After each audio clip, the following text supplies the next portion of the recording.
the 2/3 part, and then I've drawn a line on here at the halfway point, rolled it over, and now I got a perfect Roman ogee, just doing 2 cuts. Make sense to everybody? I'm sorry? Seems very simple. Yeah, it's really simple. It's a real simple thing. Most people try to do it all in one turn, right? You're going to try to turn it, you're going to reflect, and you're going to go like this, and you're going to get some part that's really fat. This way, you're not going to get that. I simply took the 2/3 part, I cut it in, I took the 1/3 part, and I cut it back out. What do you guys normally use as tools? Do we all use high-speed steel? Anybody play with carbide? Carbide? Yeah. Anybody else play with carbide? You know the beauty of carbide in this cutting technique is to get those sweeping turns. Don't worry about it. I'll just. All I got to do is put my carbide tool on here and just guide it and turn it, and I get that perfect sweeping turn.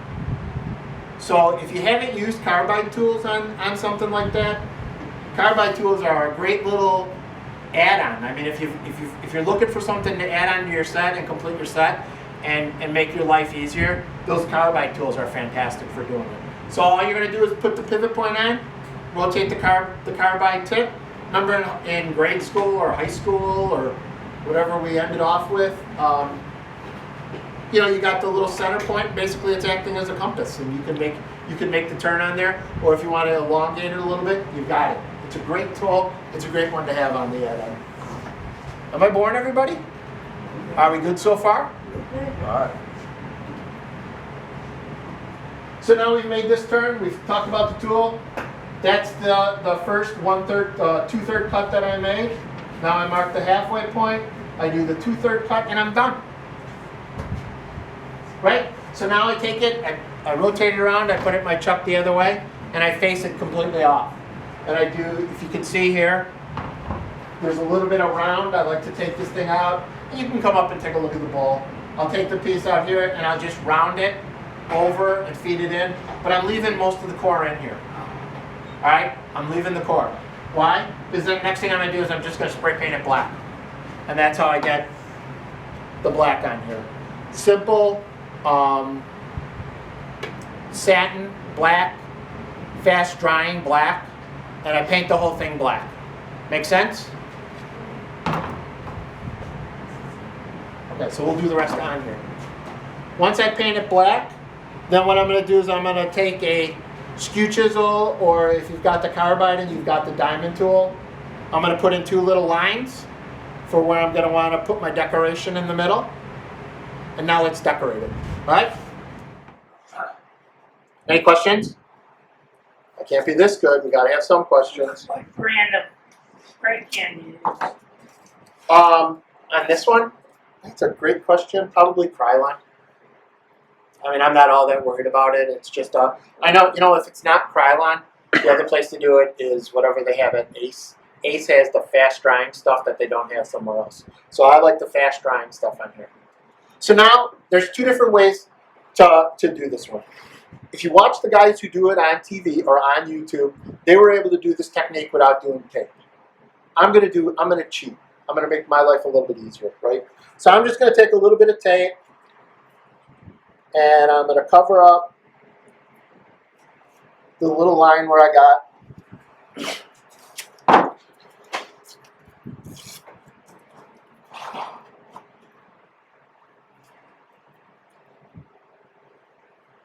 We don't have any camera at all from. No, but I'm going to switch to an HDMI. You know what? For the rest of it now, I can do all the rest of it. If you want the whole camera, you can have the camera from this point on. Let's see what you did. Yeah, I will. Yeah. But if Bob wants to go to the regular camera. So for that Roman ogee curve you create, Yep. For the tenon, you find doing the expansion the best method for that type of curve, or it can be done the other way? You can do it both ways. The expansion joint just is simply because it gives it a nice foot to sit on when I'm doing it here. If I was to do it the other way, then I would have to put it in some sort of chuck to hold it when I'm done and take that little piece out. So in this case, when I'm doing that Roman ogee, it kind of flows really nice into this. That's the only reason I did it. And if anybody, so here's the thing about doing the first, right? I didn't really spend a lot of time on the back because I was just trying to get it done. And then the front came out and I went, gosh darn, I wish I would have spent more time on the back. Because the back, yeah, it's so-so. But then the saving grace was I gave it to my wife. And if you look, she dropped it a week later.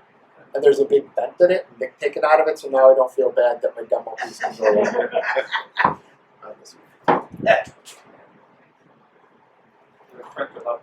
Yep, that's exactly it. Should I just keep going? Yeah. Okay. So now we're going to do iridescent colors.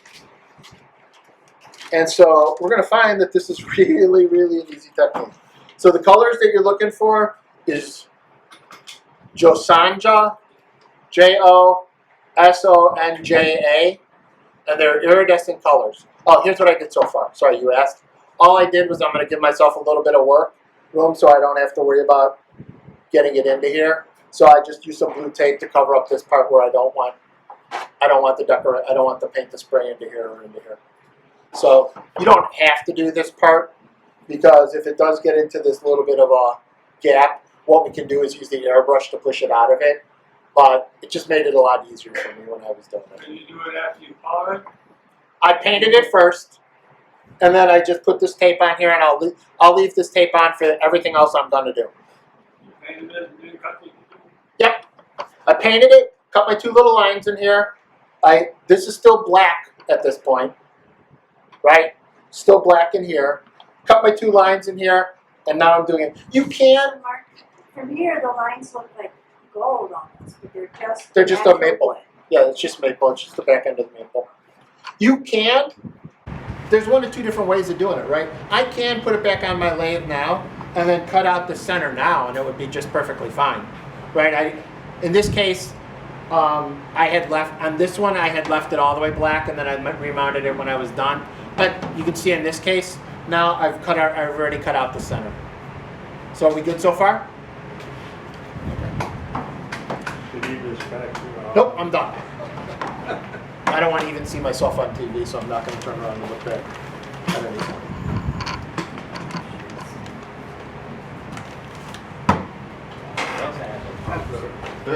Sorry? It does, doesn't it? I heard it now. I didn't want to say it. So this is the iridescent colors. They come in a set of 6. I'm sorry. What kind of paint is it? It's called Josana Iridescent. No, is it oil-based, water-based? No, it's acrylic. It's an acrylic paint. It's a water-based. So what we're going to do is we're simply, Where do you get the paint at? Hobby Lobby or? I got this one on, it's a little bit harder to find. I wound up doing a Google search on it and getting it. I don't think Hobby Lobby has it. I think Dick Blick now carries it, but when I was doing it, Dick Blick didn't carry it at that point. So you can just Google it. Feel free to take a picture of it, or my business cards are in back. Anybody wants to give me a call, contact me. I'll help you with wherever I got it. So the cool part about it is, can you see it up here? Where am I at? So when you put it in, there's no color to it. Do you see it's kind of silver? There's no real color to it. So what we're going to do is we're going to put in a little bit of this flow enhancer, and this will make it a little bit thinner so that we'll be able to just push this thing around. And this is where I always mess up and put in too much, but I don't think it really makes a big difference. Messed up and put in too much, but we'll be fine. Are you good? So now all I'm going to do is I'm going to take the paint and I'm going to mix it. Can you guys all see what's going on? Nothing like watching paint dry. Right? So now I'm just going to use my toothpick. I'm going to put a couple drops on here. Can you see immediately when I put it on, it already started turning color.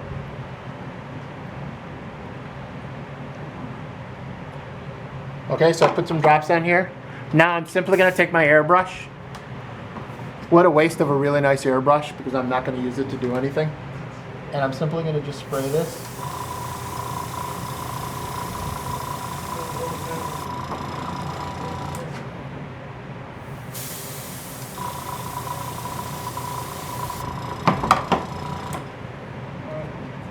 If you're on the frugal side, that can be done with a mixer for drinks, a straw. Anything you can blow air through will do the same thing. You know what you like about a good straight man? Is he knew that I had a mixer for a drink right here. Right? And you can actually do that. Boy, he's smooth into that one.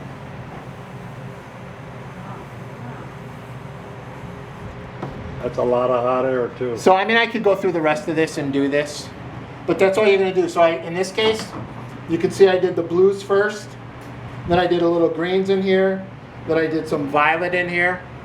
Here's the violet sitting around. The white is simply where it got mixed together. And so that's how we do the platter. A couple coats of lacquer when we're done, and we're good. Anybody have any questions on how to do this one? You have to let it dry in between. Yeah, you do. You do. You let them dry. I let them dry a little bit. And when I say let them dry, it's 15, 20 minutes. It's not that long. And so I'll put in the color on here, and we'll let this one. Art, do you steel wool it or anything when you Nope. just leave it? I like the three-dimensional effect. You can if you really like. Is there a reason you don't cut the grooves after you've done the paint treatment, or? The grooves for me, it just simply acts as my marker of where I'm going to do it. There's no real reason other than that's the way that the guy did it and the way I thought about doing it. And the nice part about it is, as I said, if I ever got any paint in the groove, I simply put it at full speed and knock it down. Just so you know, this is an Iwata paintbrush, airbrush system. 30 psi is the thing on here.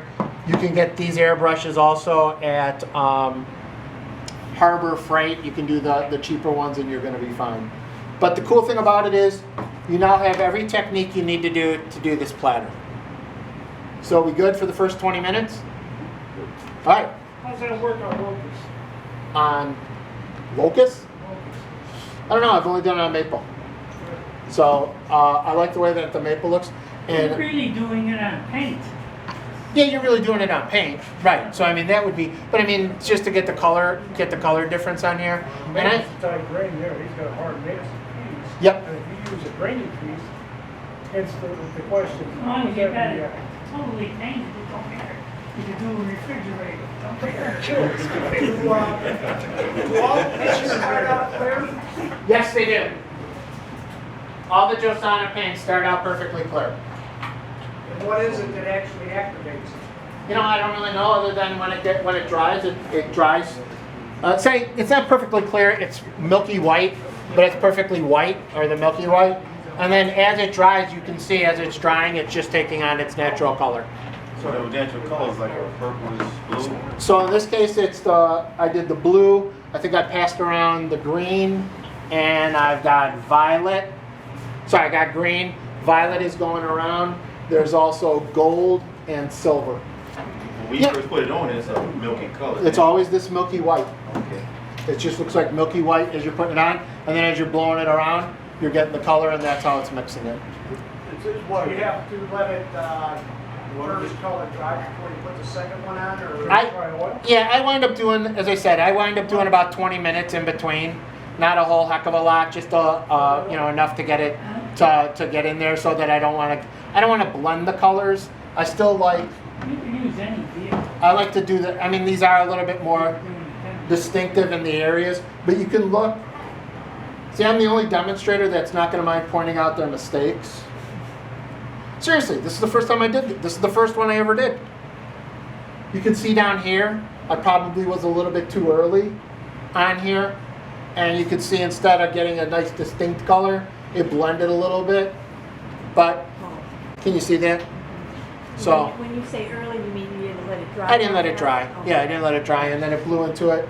And then I got this milky, creamy thing that stayed. Will they work without black underneath them? They'll work with any color underneath it. You want some color underneath it, it'll only bring out the pop on there to bring out the you know, the difference in the color and the difference in the vibrance. But you can put any other color on here. I've So you seen can people use a do. red or a Yeah, and you know what I've seen people dark do too? purple. Yep. And I've seen people just take a brush and take this stuff on and just brush it on in bizarre ways, and then use plastic or whatever to pat it down and to get it to blend in there. And that works really well also. Take wax paper and just pat it down and get rid of the brush marks, and you get something different. So as I said, the goal is out of my comfort zone. This is something I have never done before. I'm not asking you, but I mean, if you like it, you can see it wasn't that complicated, right? I showed you how to do the back in 2 cuts. I showed you how to do the front, and you can do it with the nice airbrush, or as Ed McMahon points out, that you can do it simply with a straw. And so I went into a place and asked for a half a dozen of these straws, and I use them to do that one. The other thing that you can do this with is compressed air. Go into any, what do you want to say, Best Buy, and you can buy the cans of compressed air for doing keyboards and stuff like that. I keep cans of compressed air all over my shop because I find it a great way to clean out my chuck when I'm done with anything like that. I find it a great way to blow out, I don't have a nice air system like you guys have here, so I'll use compressed air to blow out a piece when I'm doing it. After I'm done sanding something, I'll use compressed air to blow that out. So any questions on this thing? Yeah, I'm not done. Go ahead. That's what I'm here for. What if you put 3 coats of shellac and then apply that acrylic coat to the hole? I don't want to put a paint, I want to put a shellac. I see, I don't know. How about you, Bill? Anything there? What was the question? Sorry, let me repeat the question for everybody. You know, instead of putting a color on it, why don't I shellac that? About 3 coats, seal it, put a nice. And the wood behind it. Exactly. You're not gonna get the pop though. That's right, Yeah, yeah. no, I won't. But you know what? It's exactly what I want, right? So what did I say early on? Is to inspire people to go out and try a lot of different things, right? So try it, and feel free. Let me know. I would love to know how these things turn out. Post them on your Facebook pages. What? Post it on the Facebook page. But that's really what the goal was, right? First time I ever did it. This is the first piece I ever did like this, and that just something different. Anybody else? Are you done now? I think I'm good. All right.